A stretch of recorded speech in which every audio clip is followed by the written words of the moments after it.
The Western Australian coroner has handed down his findings into the asylum seeker boat tragedy off Christmas Island.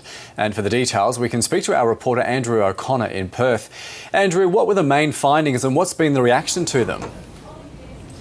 Well, so far, Richard, the reaction from the Commonwealth has been quite positive. The Commonwealth had been criticised by some witnesses that appeared before the Coroner inquest on the question of whether or not the Navy and Customs and Border Protection had responded adequately to the emergency, whether or not they had enough surveillance in place to detect this boat as soon as possible and perhaps even prevent the tragedy.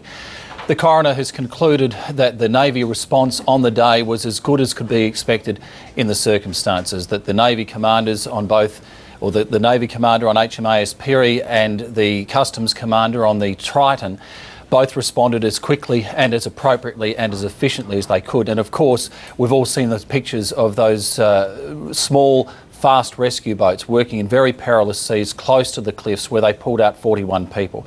So Customs and Border Protection have welcomed those findings. They've always argued, they say, that everything that could have been done on the day was done, and that was the reason why 41 people were saved from the water and of course one person was able to step ashore on the cliff. Now the coroner has released a series of recommendations. Are they likely to be implemented? Well, the Commonwealth, as is often the case in these circumstances, is saying that it will consider these recommendations, that some of them have already been implemented.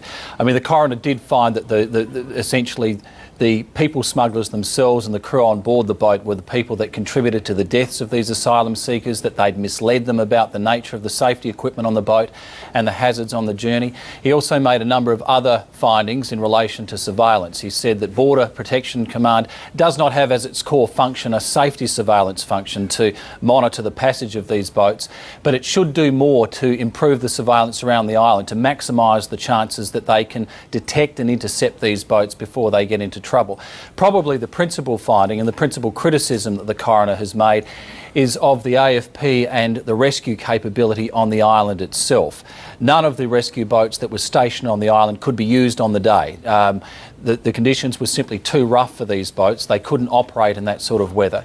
And the coroner says that the Commonwealth must consider how it can best provide appropriate boats and suitably qualified personnel on the island so that during monsoon season there is a capability on the island to respond to this type of emergency in the future.